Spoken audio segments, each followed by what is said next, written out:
Hi guys, good morning. Andito nga pala kami ngayon guys sa Taytay Falls.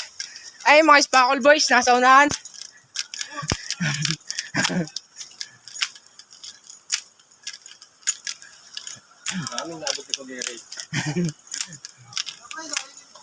Ha?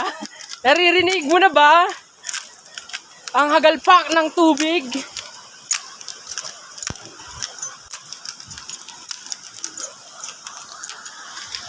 Outing. Takas for the one day. Ito na yung buntok na nakita natin. Ayan yung pwede. Ay, Tagisi. Tawag nyo sa inyo nun. Sige lang, pre.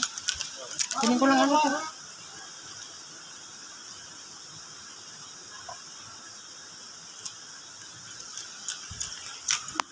Ayun guys.